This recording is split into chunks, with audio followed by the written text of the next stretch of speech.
Hello, hello. What's going on, YouTube? Hello, friends. Hello, family. Hello, fans. How's everybody doing out there in the world? This is your boy, West Coast Roller, coming back at you here. Happy Sunday, everybody. This Sunday live stream is brought to you today by Dutch Brothers. Dutch Brothers Americano coffee. Straight up black coffee. A little bit of grocery shopping, weekly grocery shopping. And I just wanted to check back in with you guys and say hello. It has been a long time since I have been communicating with you guys. I don't have any excuses for it other than I am my own worst enemy. And well, there's more to the story, but yes, I have been busy. I just wanted to update you all and communicate with you guys, maybe answer some of your questions that you might have, and any way that I can serve you all, help you all, that's definitely what I'm about. So yeah, I'll just kind of give you guys some updates here. Who we got here? We got Backroads Nomad. Hey, what's going on, man? How you doing? Buffering. The internet signal should be pretty good. I'm in a pretty good area right now, just streaming off of my AT&T Mobile device. So it says it's buffering, huh? Well, I've got pretty good connection. It seems I've got good connection. So give me a thumbs up or communicate with me if the signal is okay. Who's ever watching right now? Is the signal still good?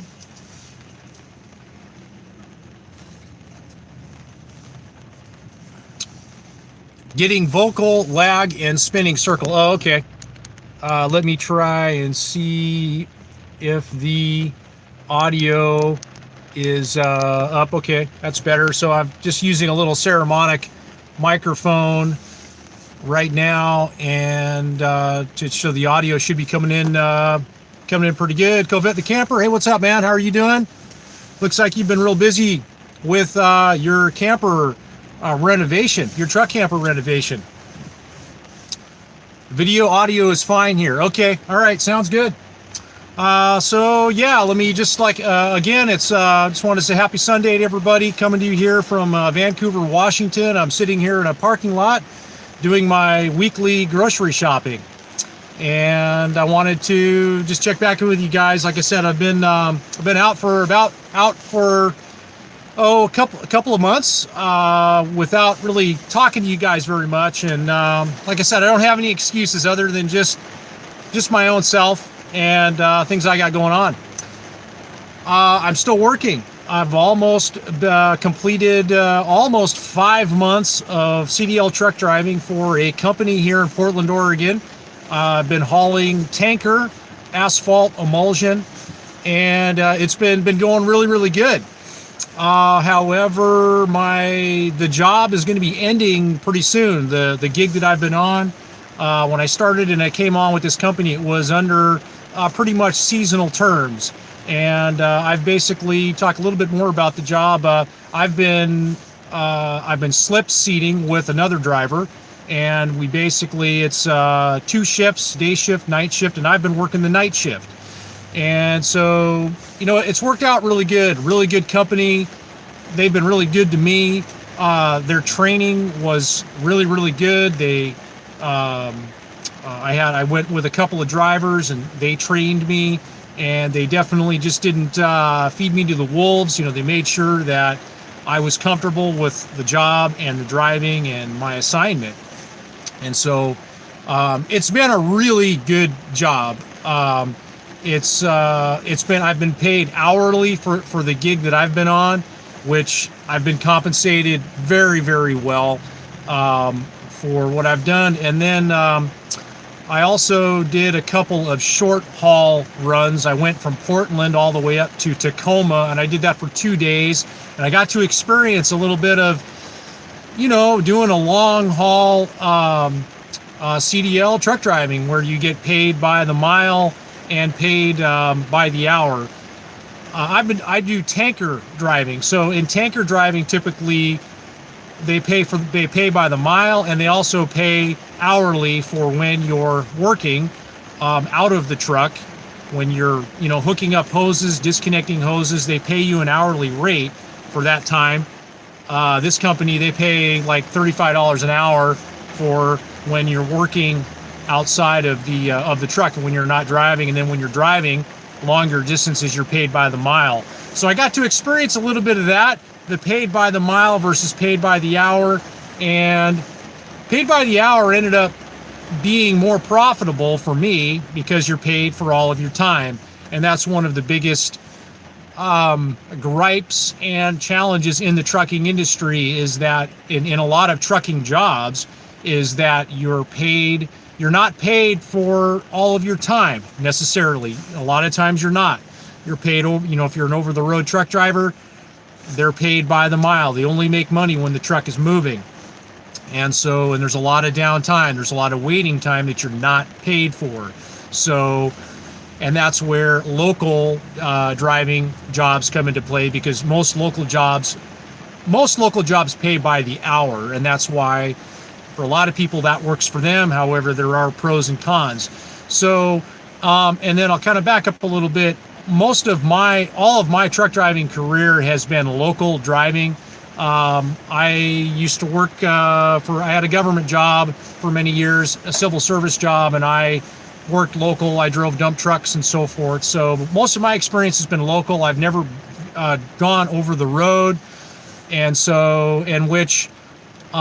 really glad that I got this experience, because I think this driving job for me, I learned a few things with it.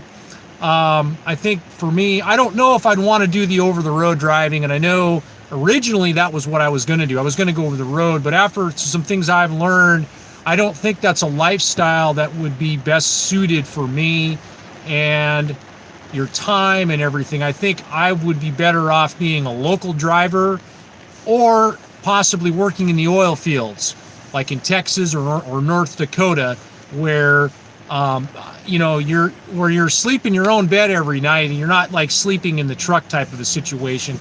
I'm still living in my fifth wheel, and I've been sleeping in my own bed, making my own meals, taking my own shower in my own home every night, and that's really worked out well for me.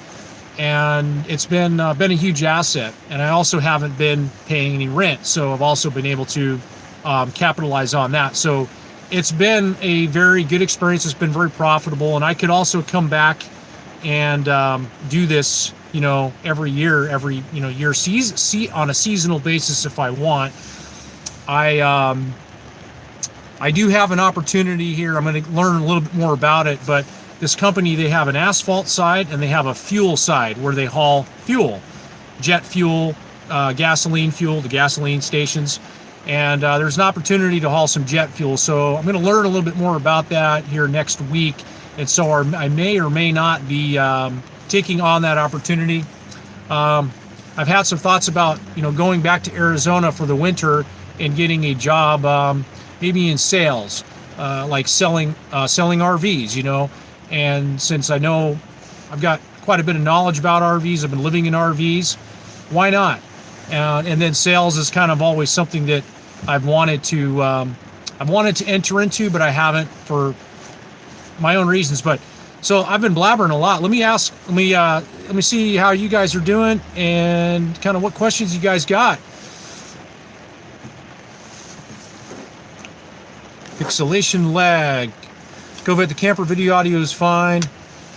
Backroads Nomad, it's been quite a while since the days we did the Google Hangouts. Yeah, Google Hangouts, man. Yeah, it's been a long time, a lot is YouTube, man. YouTube is really it's changed a lot. It was back in those days, it was a much smaller community, a much smaller space of us, radicals, if you will, out trying to live unconventionally, if you will, and then also vlog about it, document it. It was a much smaller space. and it's really just gone mainstream. It's really just taken off. And so, yeah, it's completely changed, for better or for worse. But the RVing space is it's really just blown up, and it doesn't seem to be very organic anymore. It's turned into very mainstream, and so it's kind of, I think, lost maybe a little bit of zeal and appeal with not even myself, and I think probably a few others could probably relate a little bit to that. Jay Gillespie, what's your hourly rate in town? 40 hours a week. Yeah. Right now, I've been making north of $30 an hour. I haven't been paying any being paid any benefits or anything. That's just straight up, hourly rate. So, that's going to kind of vary from company to company. I never liked hauling tankers. I much preferred flatbed first and reefer second. I got paid a percentage of the load. I would not do hub mile pay. Not worth it to me. Yeah, that's cool, man. I've actually I always wanted to haul like tankers. I always wanted to do that because I guess that really seemed, well, the work is profitable. I mean, tanker hauling is in the top 5 trucking niches, if you will, of like highest paid trucking work. It just is, in the oil fields. If you want to make a lot of money, it's hauling crude oil. Like, it pays the most. Yes, there's water, there's frac sand, there's a whole bunch of other things you can do. Tankers pay, they pay like a lot, but I've enjoyed it. I've really liked it. It's I've kind of found it to be, it's not that bad. I guess what I like about tanker work is it's physical. This is a physical job, like hooking up the hoses, disconnecting the hoses, climbing to the top of the tank and opening your what do you call it? Your latch, your hood, and venting it and closing it. And it's definitely a physical job. It's just not like sitting in the truck driving for hours and hours and hours on end, which personally I couldn't do that after working this job and like trying to do out over the road and like sitting in a truck for hours. I don't think I could do it. I think what I would be interested in doing though is teams, driving in teams, I mean, if I was with a significant other, if I had a wife or whatever, if I was in a couple relationship and like we both drive, that's very profitable.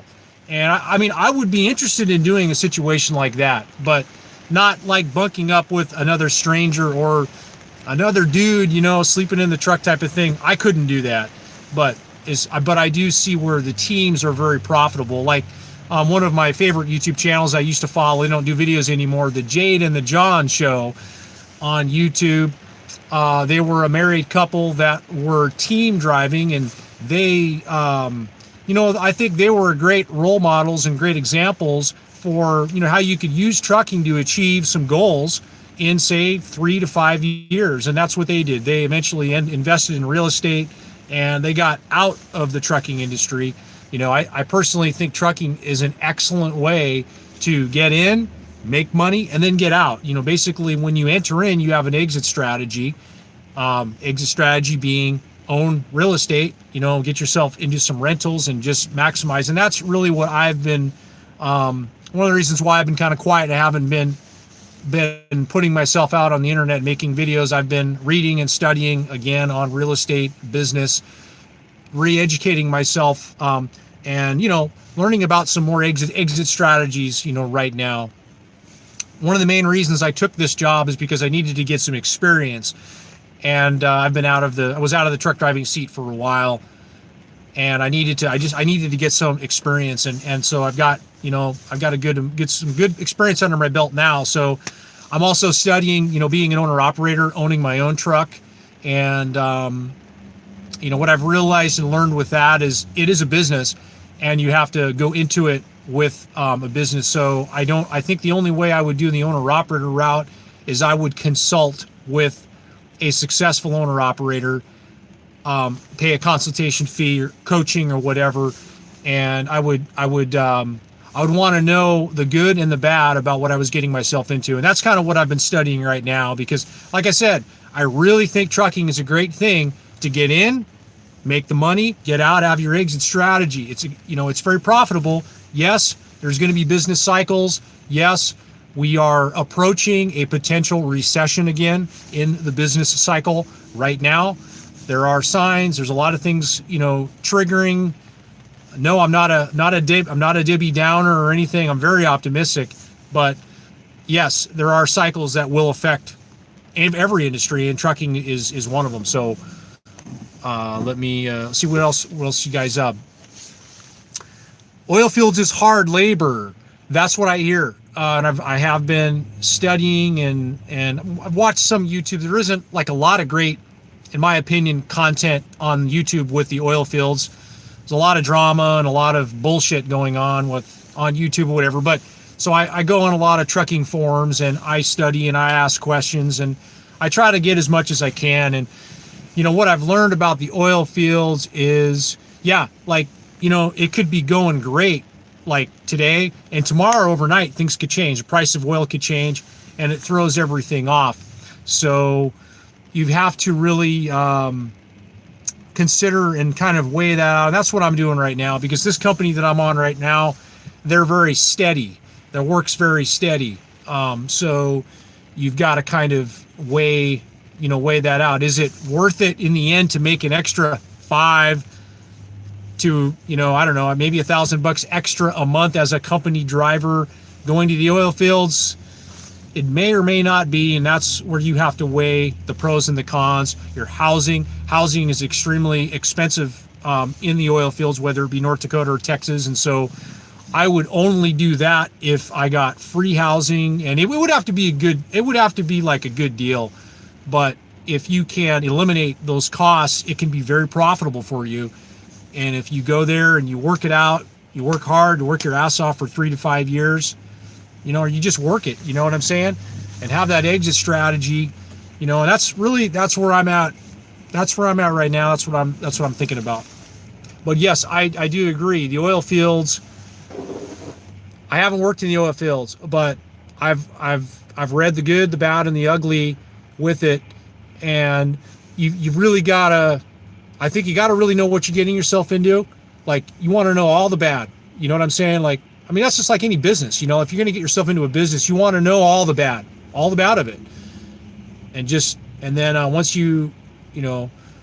everybody's selling you the upside of everything, but you really want to know what the downsides are to it all.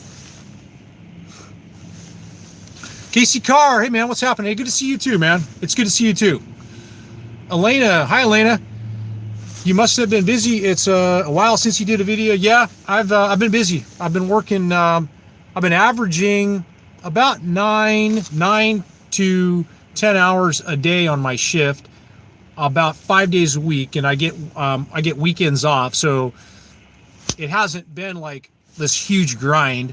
I've had a lot of time. I mean, it's been a really good gig, and I've made good money for the time that I've been doing it. Been able to kind of bang out some things. I've had some work done on my truck. I've had about $2,000 of front end work done on the Dodge. I had the ball joints replaced. I had some tie rods replaced. Had an idler arm replaced. I had a front end alignment done. If you guys are in the Portland and Vancouver area and you're looking for a good suspension or alignment shop, there's a great place in Vancouver, a shop called Dabney's. They're great. I would highly recommend them for alignments especially. But yeah, I've caught up on some bills, and I put brand new tires. I put brand new tires, some brand new tires on the Dodge, and I put all brand new tires on the fifth wheel. So, I'm all set to go traveling again here. Grateful Days. Hey, it's good to hear from you, man. How you been? I wasn't sure what happened, dude. I wasn't sure, man, what happened to you? Because we really dropped communication, but I'm glad that I'm seeing you here on the live stream. Got no excuses either, man. Just what happens, good and the bad, all is good, man. Damn good to see you, man. I have a question. I'm in Washington. I'll be in Portland soon. Let's hang. Good, man. Okay. send me a text message, man. It's good to hear from you, man. No hurt feelings or whatever. Life's a roller coaster, man. It's an emotional roller coaster. It's up, it's down, it's sideways, and I can certainly relate because this last, I don't want, I mean, I do want to get into it a little bit. I'm not like starting all this stuff to make drama, but just being real with you guys, because it's everybody's selling you. I'm an optimist and I'm a positive guy, but I'm also I'm a realist, and I just think it's extremely important to be real, and this lifestyle, living like I've been living, and it's been an emotional roller coaster ride. YouTube has been an emotional roller coaster ride for me. When you guys see those gaps in my videos, there's a reason for that, and most of the time it's a good reason. It's not a negative reason. It's just because I'm going through some shit that I got to go through, whether it's maybe a little bit of depression, maybe it's I'm in a crisis, and it's usually, I really don't have issues with depression. I mean, there's times when if I fall into depression, it's because I fall into my past, and I fall into the shit from your past. You wallow, and it drags you back, and you're looking for a way out and all this stuff. But it's your past doesn't create your future. It's for me, my past, it drives me, it pushes me to not repeat it. And if anything, tell myself I'm never going to make that mistake again. I'm never going to associate with a person like that again. I'm going to be better. I'm going to be this new, better version of myself, and I'm not going to let anybody push me around. You liked on Backroads Nomad, I really liked heavy hauling equipment. It was physical and paid well.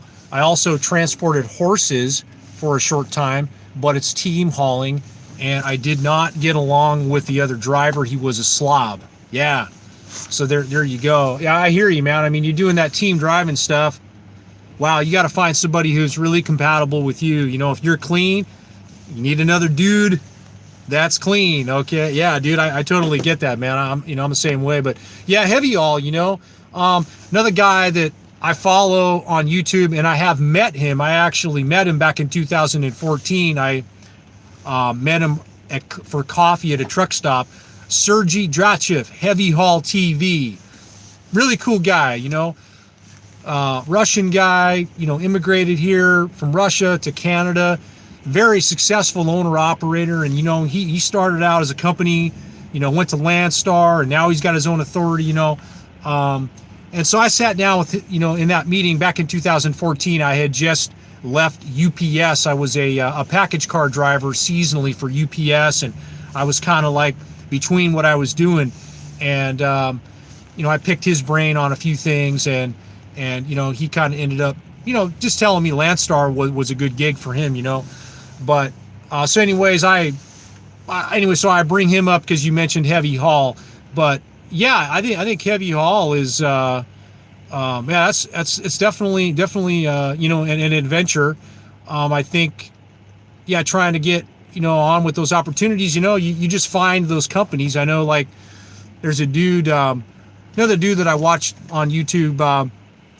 He was on the Asian Mai show, which, if you guys are into trucking, he's been putting out a lot of great content, interviewing drivers, and he's really has a very, he really has a real passion and a drive to want to help people, just give away a lot of valuable information. He just has a heart to help people, And so anyways, he interviewed a guy from Nevada that was working for a company as a heavy haul driver, and he basically got started out with this company. So yeah, it's just a matter of finding the company that'll give you a shot. One of the things I know, in trucking, your driving record's everything. I mean, that's one of the reasons why I got this job, is I have a squeaky clean driving record. Whoops. A squeaky clean driving record, and that's how I was able to get this. But that also kind of plays into it as well, having a squeaky clean driving record and having some good driving training. That's one of the things, if any of you guys watching this are between jobs, well, even right now, UPS, okay? UPS is is a great place to learn some good driving skills, like just as a package car driver. And they're hiring like mad right now for the winter season. But I did that, and it actually ended up being I learned some really valuable skills, because UPS, they train all their drivers on the Smith driving system, which arguably, hands down, is the best driving system, I personally believe, to learn from. And then UPS teaches you a lot of other things. They teach you excellent work habits. They teach you how to lift. They teach you a lot of different valuable skills. So if you guys are like between jobs, or maybe wanting to kind of do something different and challenging, UPS is a very challenging job. It's a challenging company to work for. I mean, if you don't perform, they fire your ass. They don't keep slackers around. So only apply if you're a high performer. So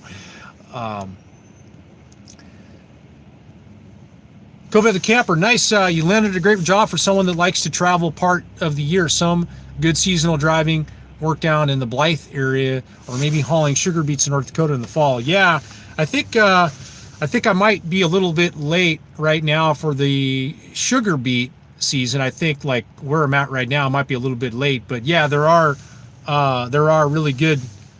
There are great gigs, and that sugar beet opportunity, it's actually one that I really would like to do, because it's profitable. I mean, they pay for your RV space. You don't have any housing costs. You just have food costs, and they pay overtime, which is great. This company that I work for right now, they don't pay overtime. So that's just kind of one of the things that overtime, if the company's going to pay you overtime, that's a good bonus. C-Tab1, what's happening, man? How are you, my friend? Heading home from a camp trip. We'll have to catch this later. Best wishes. All right, man. I hope your camping trip was a lot of fun. Grateful Days. Awesomeness, man. Will do. Elena, what do you do when you have days off? That's a great question. Mostly it's been, when I have days off, honestly, I haven't been doing anything, guys. I haven't been hiking. I haven't been mountain biking. I haven't been banshee riding. Nothing. I've just been working. And like I said, once a week, usually Sundays, I go grocery shopping like I am now. That takes a couple of hours. And then the rest of the time, I'm mostly in my camper, and I'm reading and I'm studying.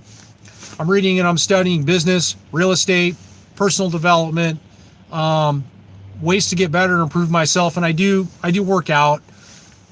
I do work out, that kind of a thing, but that's pretty much it. And then, because this job, it is demanding. I mean, like a lot of trucking jobs. I mean, trucking, and everybody says, trucking, that's easy, Well, it really, trucking wears on you, like you need some rest. You need periods to rest, to recharge and re-energize your batteries and your spirit.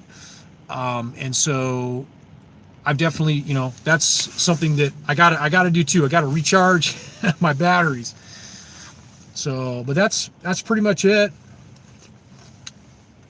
My family came down and visited me for a weekend back in August. My sister, my nephew, and my mom came down, and they visited, and we took a drive out to Cascade Locks out in the Hood. We went to Hood River.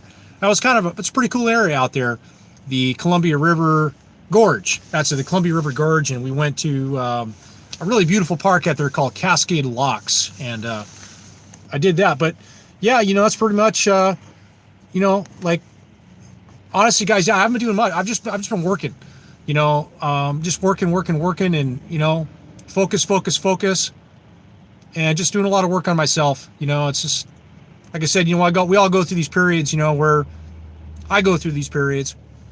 We get comfortable what we're doing, and we think life's good and all this, and then we realize that we're behind, man. I'm behind. I'm falling behind, man. I'm too comfortable. I'm getting comfortable.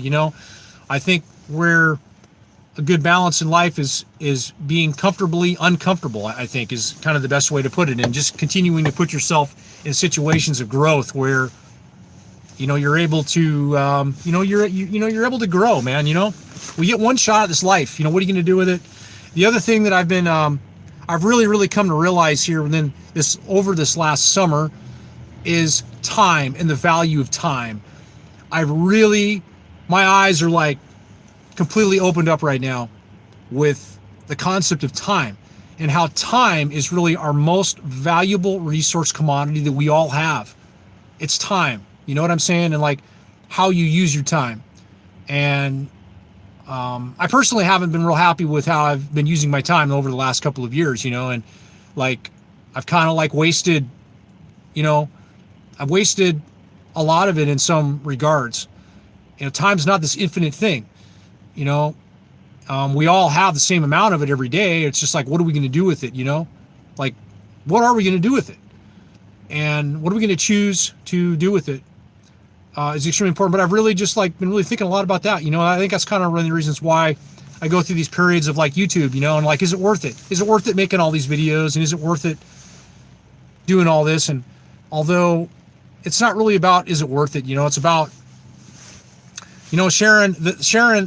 sharing my ride with you guys, trying to help and make an impact, I guess, in ways that I can, and like just showing you guys, the ups and the downs with it all. And I haven't been the best at it, because being vulnerable is something that I've always had a challenge with. I've had a challenge with just like really being very vulnerable. And I think it's because, I've been scared to kind of be that person or be that way. And you only get better with practice, continuing to put yourself out there. And, but yeah, I mean, this journey's been a wild one. I mean, this is 5 years for me right now. It's about up to a 5-year mark for me right now, with, kind of cutting the cord, living differently, experimenting, doing different things, trying different things. And I've learned a lot, like, about myself. I've learned a lot about my expectations. I've learned a lot about life. I've learned a lot about people.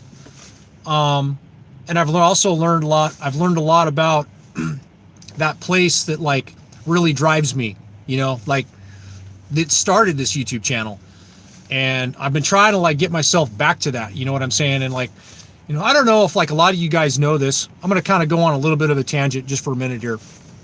I don't know how much of you guys know this, but like back when I started this YouTube channel, I started it out of a place of a lot of anger, a lot of pain, a lot of frustration, where I was at going through in my life. I was in a real season in my life where I was really angry with a lot of things, like my career, just my situation in my life, past people in my life I was really angry with, where like you do the right things and you got all the best intentions, but it's like, people will still shit all over you.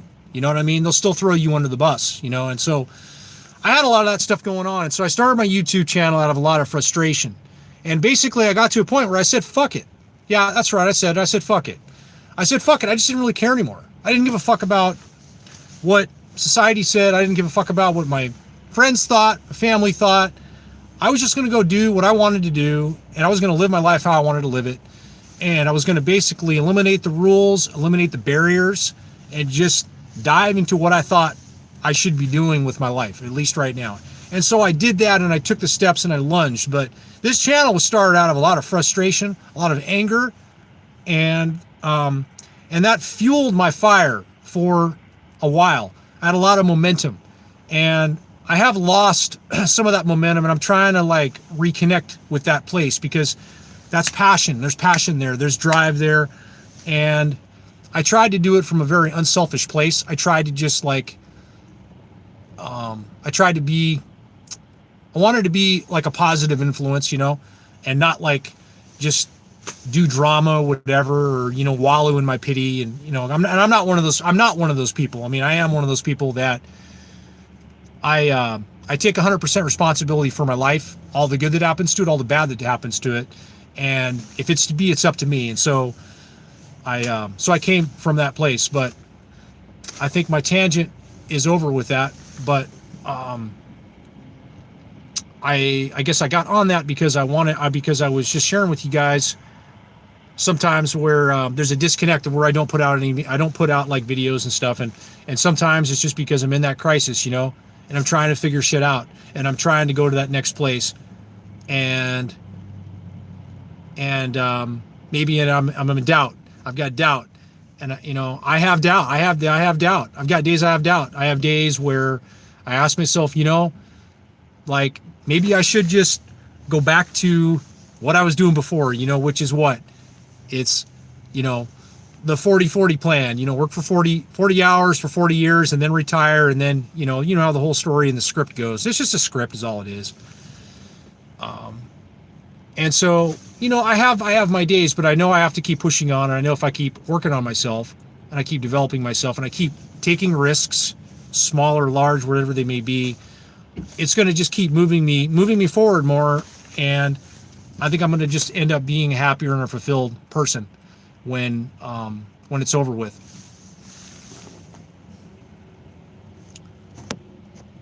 Andy Wilson, Andy, how you doing, man? It's good to hear from you. It's good to talk with you again, and I'm glad to see you back on here, man. I miss your comments.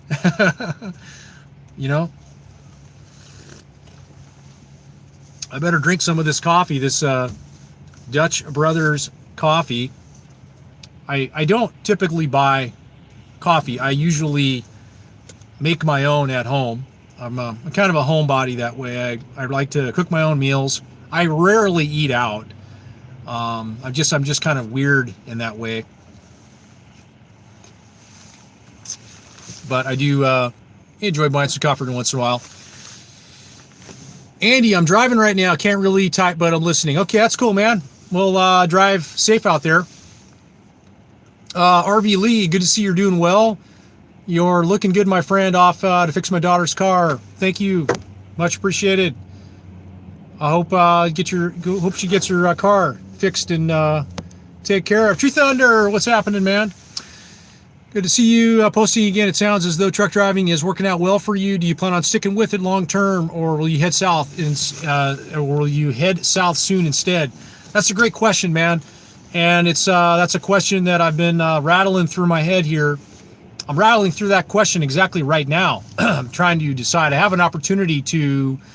I've got to learn more about it. It's hauling jet fuel, and I've got to kind of learn how steady it's going to be, and I got to kind of learn the ins and outs a little bit of it before I commit. But I'm kind of not sure. I'm having some thoughts about. I'll just head south back to Arizona and get a job, maybe in sales, maybe RV sales in the Phoenix area, and just take a job in sales. I've really kind of thought about that, expanding my context a little bit, but I know that there will be some ramifications potentially with that. Truck driving is one of these things where once you're in the seat, you kind of got to keep doing it. Having gaps in your employment, trucking companies don't like that. They don't like to see that. If you're going to be a seasonal driver, you're probably going to be under a little bit different circumstances, because companies they need drivers to drive seasonally. So the barrier to entry is a little bit lower for that type of work. But yeah, that's kind of what I'm thinking right now. I think just going down and sitting out in the desert in my RV, I don't want to do that anymore. I'll be honest with you guys. It's kind of, I just don't want to waste my time anymore. I want to be productive with my time. I'm 41 years old. I'm in my peak earning years right now, and I've got to maximize it, and I want to, what I'm saying? It's been really good, this last couple of years, just kind of taking a break and kind of stepping out of the rat race, of life, to experience things. And I feel like that's what I've done. I've had a chance to experience at least what it feels like to do things, and what it feels like to go live. I just spilled my coffee, so it's off to a bad start.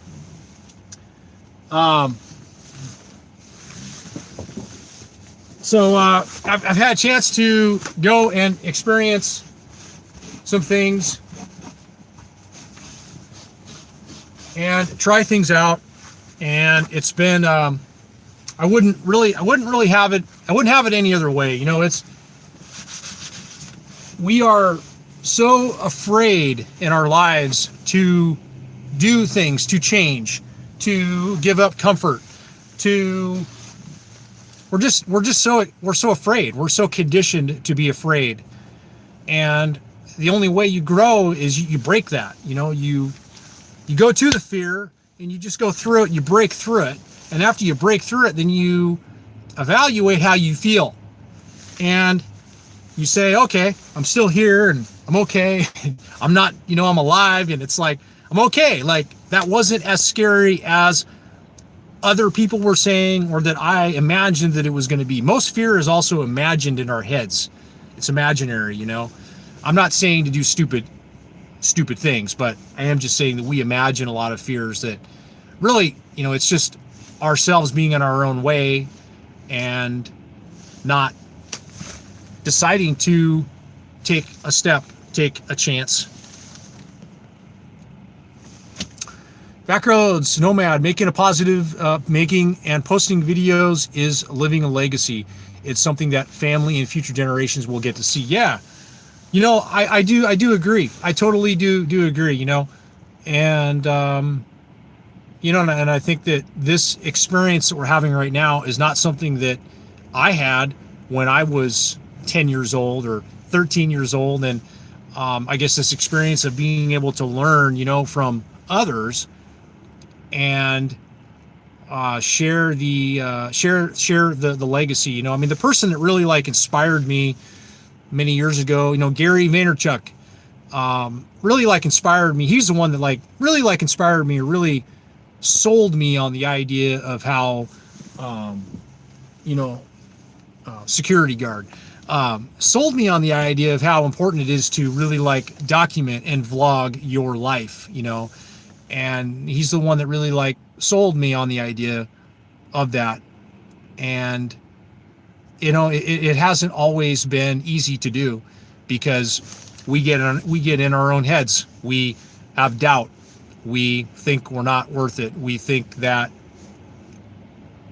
we basically do negative self-talk to ourselves, and we talk ourselves out of doing it. And then there's other issues that come up as well that I've experienced. One of them is the ego. Okay. And I think that we can all agree that on the YouTube space, not going to mention any names, and it doesn't matter, because this is something that affects every human being, is the ego. Okay. But there are some people that I think their egos get out of control on YouTube, on their channels, and even mine. I personally believe that, I'm kind of guilty of it to some degree sometimes, because that was a season that I was in where I might have kind of been, I might have kind of thought that I was this, I don't know, big guy or something, or famous and all this kind of stuff, and I've always admired the quality of humility, trying to be, be somewhat humble. One of the things that I've kind of learned, I've learned, is that, nobody is really smarter than you. Everybody had to learn. I think there's all these traps that we can fall into, and we start thinking that, we start putting people on a pedestal, oh, they're so smart, and they're so this, and they're so that. No, they're just like me. They're just like you. They have challenges, they have problems, and I just think that they can sometimes portray themselves like they are, they don't have any struggles and their life is perfect. And no, that's a load of crap, and so, and I think that a lot of the YouTube space is kind of, I think it's tainted with a lot of that. And I think it's just because people are afraid to be vulnerable. They're afraid to, they're so concerned about their marketing. They want to market themselves that they're this. Marketing is extremely important, but you also have to be really real, But then again, that just depends. Maybe you're just in it for the views. You're just in it for the money. You don't give a shit about, and there's, plenty of channels that are like that. Okay. But if you really do care about the impact you are making and the legacy, like Backroads Nomad, that you're mentioning legacy, then I think that, that's extremely important, to really remain, have some principles that you follow and you live by, I don't know how I got off on that, but it just, boom, thoughts came in here.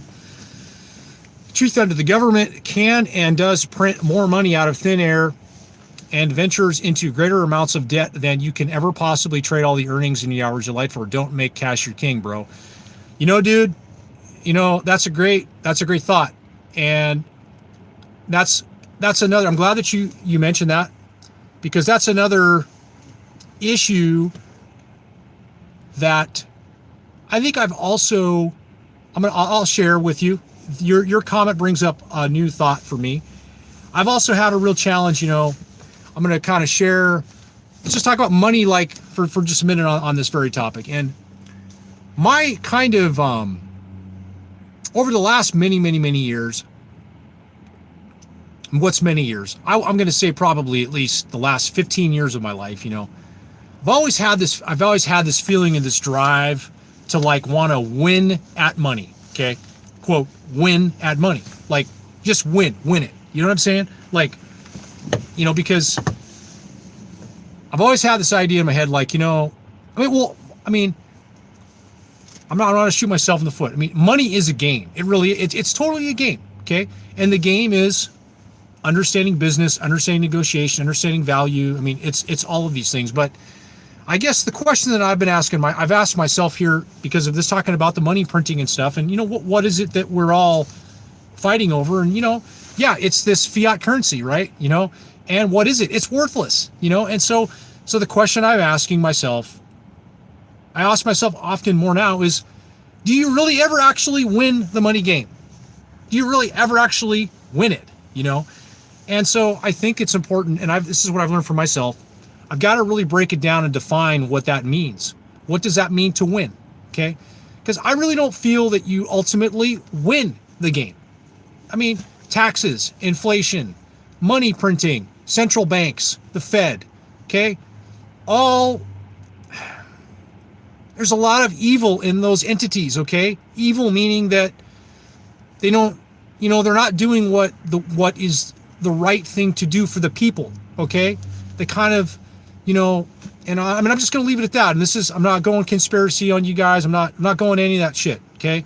This is real talk. I mean, it's just, there are entities that, they don't, putting what's best for the welfare of people is not first and foremost, you know? It's this game and we've been in this game since 1913, man, this money printing and banksters, and, you know, this is a very real thing, okay? And most people aren't even aware of it. But so going back to your question, yes, be careful what you worship. I think you have to put a meaning on money and stuff. Money's important. It is what makes the world go around. I am not one of promoting struggle around financial. I mean, I think if anything, I promote like mastery of it. That's what I do promote, is mastery. You should master it, you know? Master the things in your life that you struggle with. If it's eating, master it. Money, master it, you know? But the meaning though, yeah, the meaning's important. How much money is going to make you happy? How much is it? What's the number? Don't say 18 million. I mean, maybe it's 20 million. I don't know what it is for you. But I think identifying what is winning the money game for you, because I really don't feel that you ever really win the game, okay? There's always things happening. There's always change happening. There's business cycles, you know, and all of this stuff is natural. It's not, I mean, some people say, well, you know, it's man-made and all this. Well, there are cycles, and well, there are cycles. The Fed, they print the money, you know, a bunch of money gets printed into the economy. The economy booms, and then it eventually busts, you know. But this is where your financial literacy comes into play. You've got to be educated. You know, when real estate prices are at the bottom, you should be buying. When real estate prices are at the top, you should be selling, okay?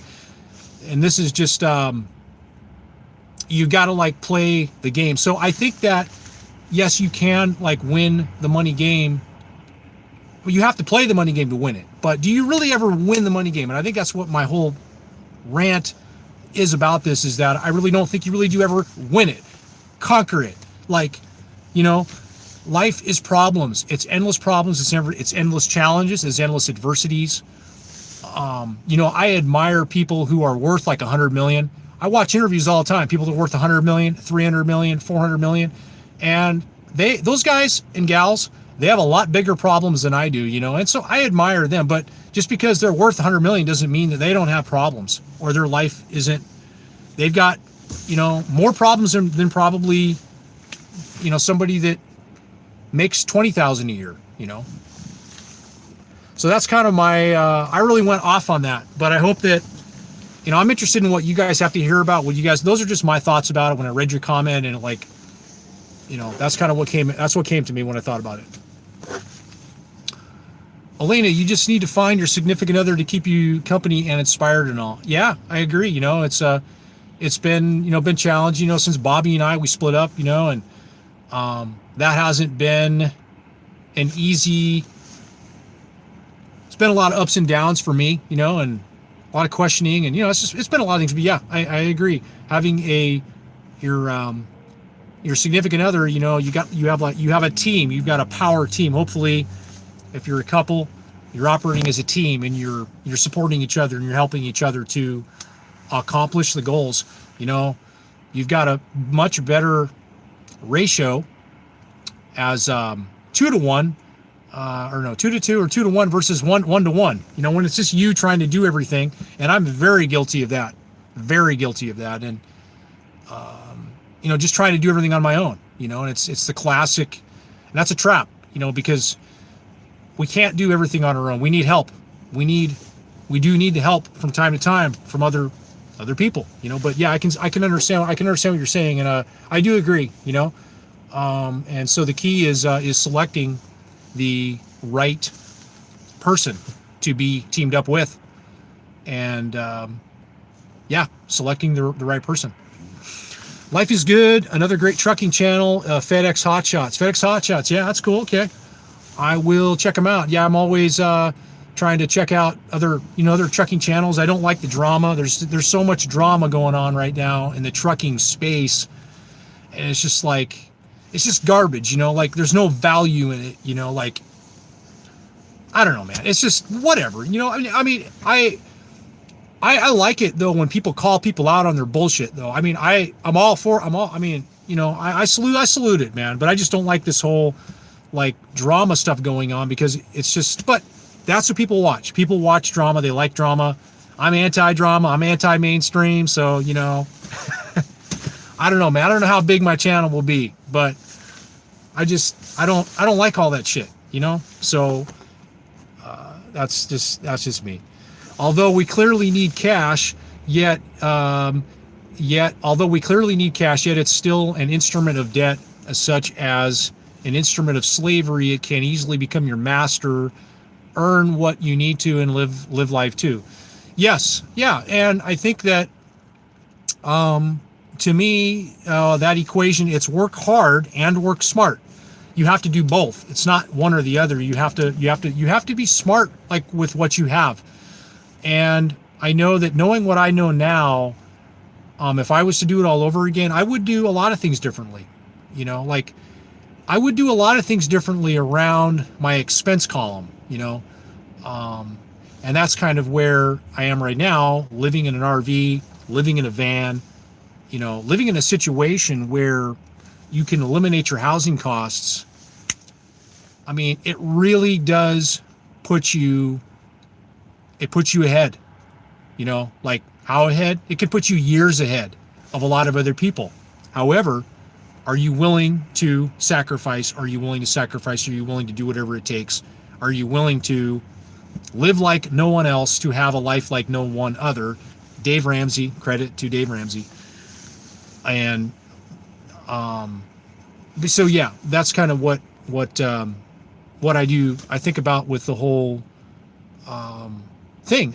It's capitalism is great,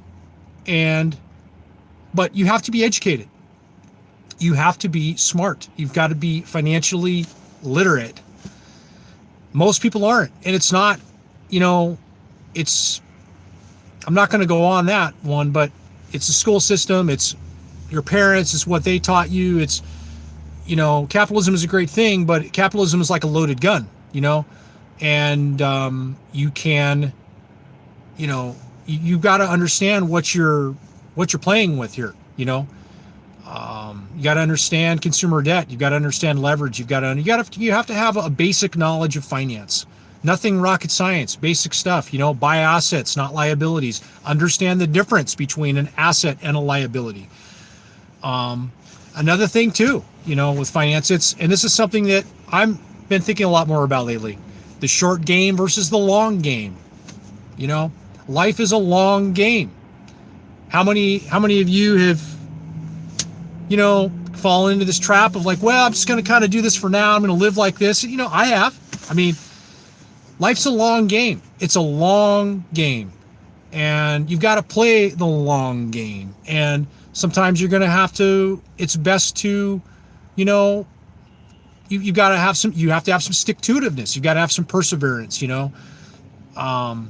I believe that's like a huge component of it. Of like the money game is you've got to have a long game approach. These people that are gambling and stuff, like that's short game mentality. It's lottery ticket mentality. That isn't going to help you win your money game. Okay. At least that's what I think.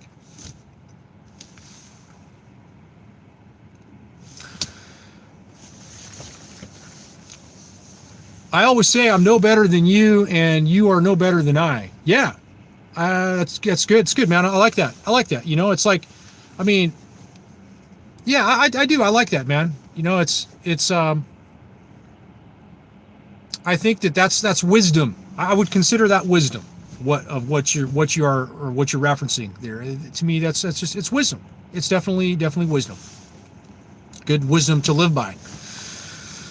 Grateful Days, dude, you're on point, making lots of common sense. You are, man. I try to, man. Sometimes I go off, but I know that I can't be afraid to say what I want to say, and hopefully I am presenting it in a way that is humble, I suppose, humble and not like conceited or that I know everything, because I don't know everything, and I will be the first person to stand up and make myself look like an idiot.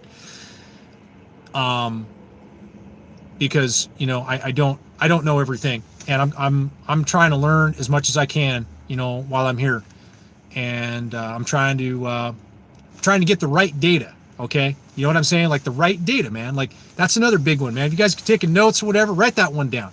The right data. Okay, getting the right information. There is so much bad information out there right now. That's one of the tragedies that I think we're living through currently. There's nothing new under the sun, right? There isn't. Like the knowledge, the wisdom we have, it's still gold, but like now everybody's a guru, and now there's 21-year-olds that are proclaiming that they're a guru and they know everything. And I've got the answer to this. Just buy my course. I'm going to tell you the secrets to the universe. There are no secrets, man. The secret is that there are no secrets. So I'm really going off here, but I'm just giving it to you guys like real, like this is how I feel, and I'm sharing with you like how I think right now about shit going on, and it's like, and so people get misled. Young people get misled. But this data, there's just a lot of bad data that's being distributed out there, and getting the right data, and that's been extremely powerful, for me, getting the right data, not just living on motivation, not just living on hype, not just living on everything's going to be fine, everything's going to be great, no, you got to go deeper, man. You got to go deeper in the subject. You know what I'm saying? If it's business, you got to understand the process. You got to understand marketing. You got to understand sales. You got to understand communications. You got to understand people. You got to go deep with all these subjects. You know what I'm saying? And so anyways, I'm ranting and rambling on, but that's what I end up doing on these. That's what I end up doing on these live streams. So maybe I'm just making a greater fool of myself. Lori, hey, what's up, Lori? Tommy and I are watching you together. So good to see you on live feed again. You sound good. Glad things are going well. We'll be in Portland next month. Okay, well, Hopefully I will be here in Portland. Hopefully I will be here, but you guys communicate with me and we'll hook up. We'll talk. We'll see you guys. So I'm glad that it's glad to see you, and it looks like you and Tommy are talking again. So I'm really happy for you. I'm happy for you guys. I'm happy to see that. I don't know anything, but it appears that you guys are communicating again, and I'm really happy to see that. So I just want you guys to know that, man. I support you, all the way. So no name. I need Q dollars to win it. I could never get away with my money making schemes if I had a woman.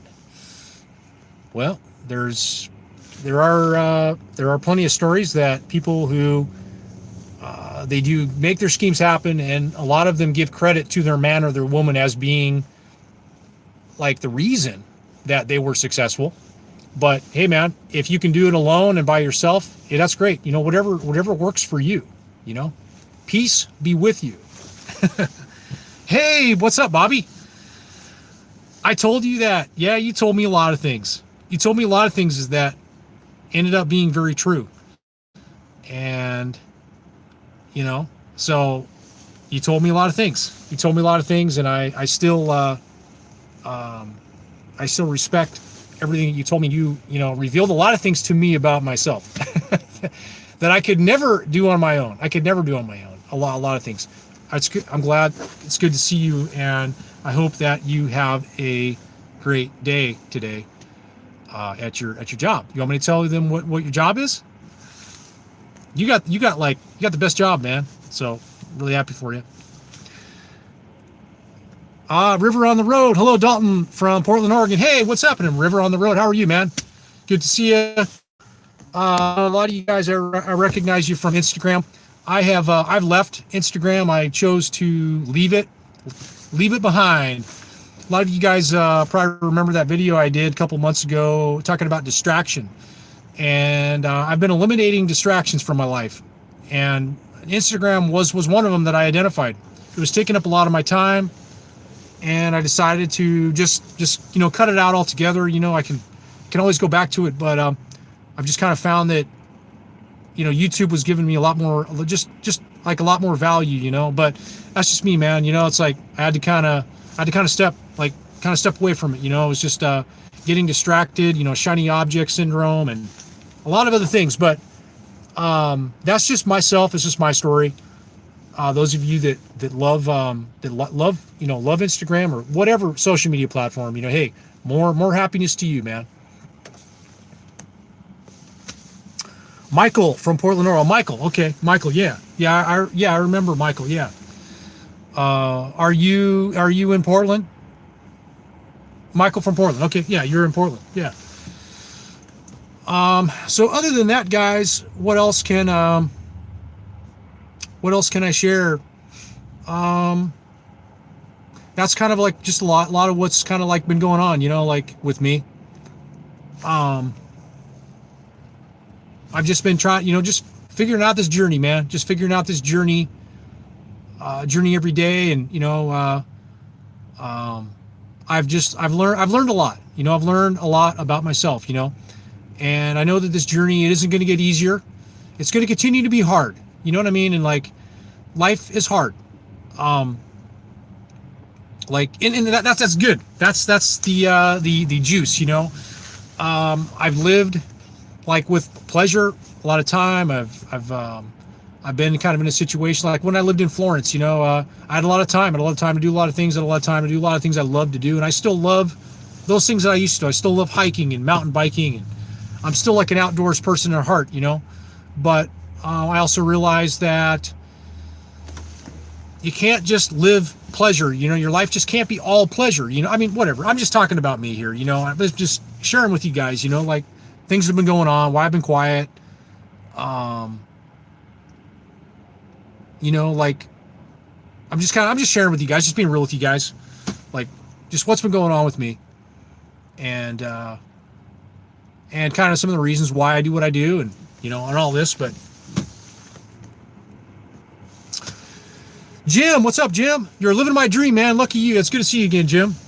Yeah, man. Well, get out there and get out there and live your dream too, man. Don't be afraid to act and take actions and make a plan and set a goal and then work backwards from that goal and figure out the pieces that the projects, the tasks that need to happen to complete that goal. And you'd be surprised, man, when you start doing that and breaking stuff down, like how simple. And because if anything, I mean, the hardest thing to do is to sell yourself on your idea. Believe in the belief in yourself, the belief that you can do it. That's the hardest sell of it all. But by breaking these things down into small pieces, you can begin to believe that you can achieve it. And what what the mind of man or woman can believe and conceive can achieve, right? I mean, essentially that's the basis of all like goal setting, like what the mind can believe and conceive, it can achieve. And ironically, to me, that ends up being the hardest sell of it all. Sell it to yourself. The belief that you can do it. Lori, keep educating yourself in the areas of life that interest you. You are an insightful person and have a lot to offer the world. Well, thank you very much. I appreciate that. It's amazing how speaking of and discussing social media has become part of our everyday vernacular. I would have never thought that computers would have such an integral part of our lives. Yeah, no kidding, man. It really, it's amazing. Yeah, I totally agree. I mean, it's amazing how. Whoops, are we still live here? Yeah, we're still live. Yeah, it's amazing to me how exactly. I totally agree. It is mind blowing to me how this internet and social media has really, it's influenced and it's moved the direction, and it's really made the process a lot simpler than things used to be, as far as business goes. But yeah, it really is. It's amazing, and there's positives and there's negatives with all of the social media. And I have been studying lately the work of a guy by the name of Cal Newport, and he wrote a book called Deep Work. I highly recommend it. He's very anti-social media, and he's all about going deep with subjects, in your life and eliminating distractions, and on it goes. He's got a very interesting take on the social media, and he also dives into the negative aspects of it. The I don't know, like just kind of a taste of the negative side of social media is that social media has been engineered. It's been engineered to be like a casino. The likes and the thumbs up and the thumbs down and the reactions and the emotions, and they have they've injected a lot of things into social media that are what they have, like with slot machines, and so he does kind of discuss that. But I think it's just kind of being aware of some of these things and just making sure you're educated on what you're what you're dealing with. That's all. Don't let it take over your life. If anything, all of the social media should be helping to improve your life, I think. And definitely.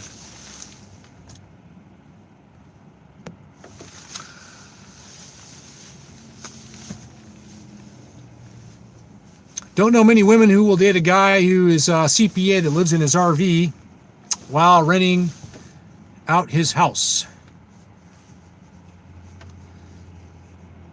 There is plenty of gold diggers out there. Yes, there are. No question about that. Selection.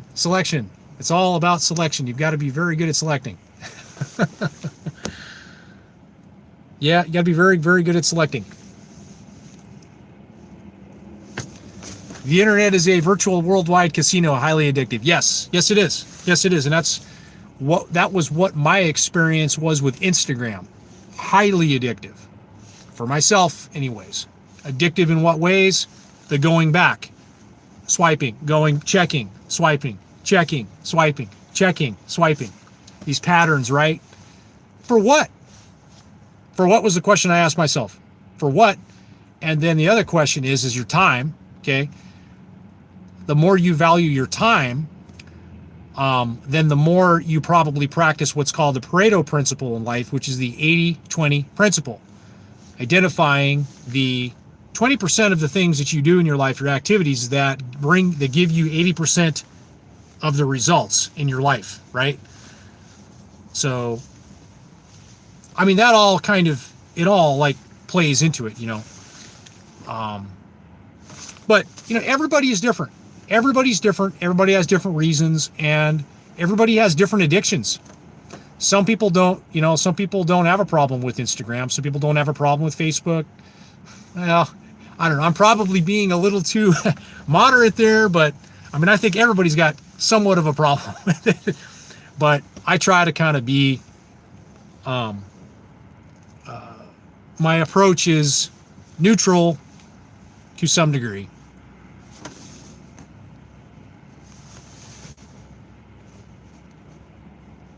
I was addicted to cryptocurrency for a while. I don't even look at my portfolio anymore. Cryptocurrency. Yeah, I've never been a fan of cryptocurrency. Never been a fan because, like, it's this made up asset that it's not backed by anything, you know? I'm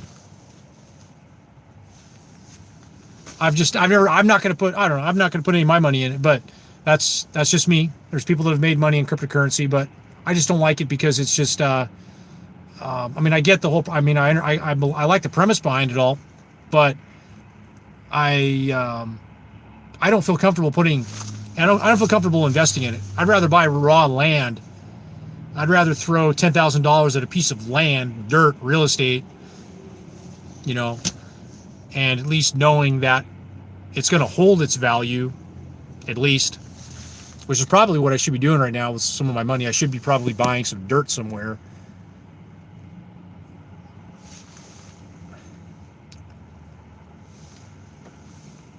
The internet was developed as a tool to track each of us, hence Google and YouTube. Yeah. Oh, yeah. And that stuff, man, is, you know, it's being, you know, and okay, this is I'm glad you mentioned that, because this thought, it brings up the reason why I absolutely love the times that we're living in right now. Everybody's getting exposed. It's exposing everybody. Everybody's getting exposed right now. Like, you are getting exposed for who you are or who you aren't, you know? And we're seeing that right now, this whole censorship thing going on with Google and stuff, you know? Like, they're getting exposed. And they're going to continue to get exposed. You can't hide on the internet. You can't hide anymore. There's no privacy anymore. And I love it. I love it that people are getting exposed. That's the greatest part that I feel right now that we're like living in, you know? It's like everybody's getting exposed. And you know, like, I think that's a really good thing.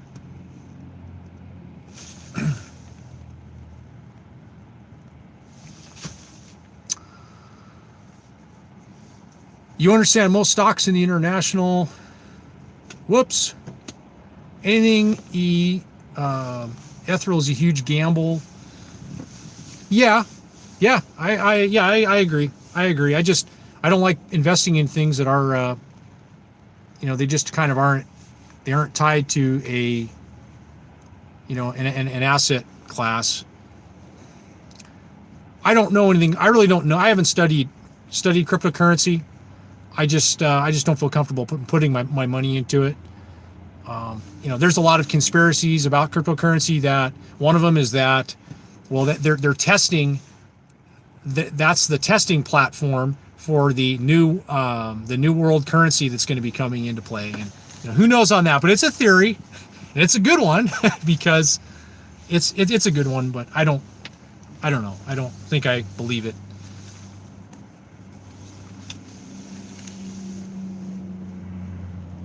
Yeah, hard assets. Yeah, I'd rather just own real estate.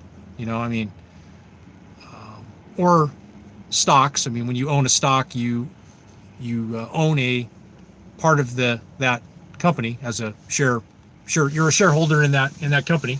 You don't have any control, but you do have some ownership.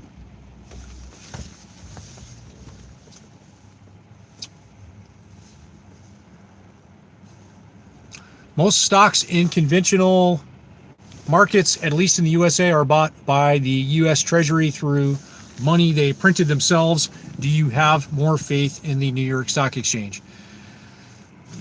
Let me read that once more time. Most stocks in conventional markets, at least in the USA, are bought by the U.S. Treasury through money they printed themselves. Yeah. Do I mean for the stock exchange? Yeah. I've been trading in the stock exchange. I've been trading last few years. But yeah, I mean that's you're still you have ownership in when you purchase a stock. I mean you own that. I mean, and yes, and the value goes up and down, and but you're still investing in something that is real. It's a real company. Okay, it's a real bona fide company that you're investing stock in, not into just some made up, like nothingness essentially. Cryptocurrency is all in the the computers and stuff in the system or whatever, and or just backed by the faith that all of the other people that are investing in it, and it's like it's really not supported by anything. So yeah, the New York Stock Exchange is tied to the U.S. dollar. All right, and what's the U.S. dollar tied to? Well, my understanding is the U.S. dollar is tied to the military. Like the military, our military is what like backs our dollar, our currency. That's my understanding. I might be a little bit off on that.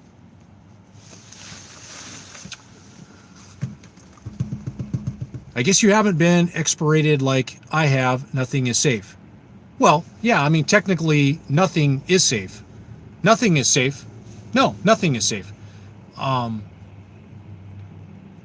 However, well, yes, I'll just kind of leave it at that. Nothing is safe. Anything can happen. We could get hit with an asteroid right now, and we could all just be blown to smithereens in that context. And yes, that is true.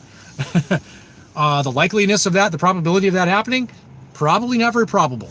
Probabilities. That's a good way to think, I think, is to think in terms of probabilities and history, studying history.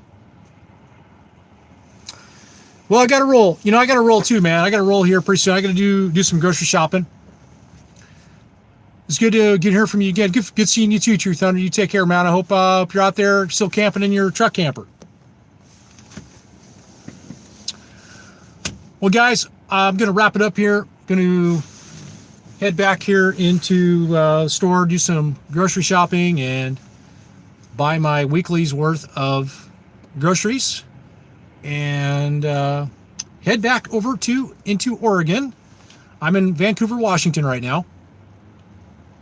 Those of you asking, do you pay tax? You don't pay any sales tax on food in Washington or Oregon. But if you buy something other than food in Washington, then you will pay sales tax. But the shopping is nice. I like the shopping over here in Vancouver versus Portland.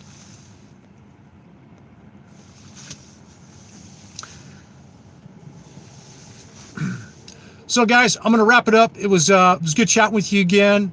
If you guys have other questions, please comment below. Leave me a comment. Let me know what kind of content that you guys want to see. What kind of video? If you guys have any video requests, please let me know. Please comment below. Thanks for watching. Thanks for subscribing. And don't give up. Don't give up. Don't give up on yourself. Keep pushing forward. Keep striving for more greatness in your life. Think of yourself as a puzzle, and you're trying to figure out the pieces. You're trying to figure out what piece is going to fit where to solve your equation for yourself.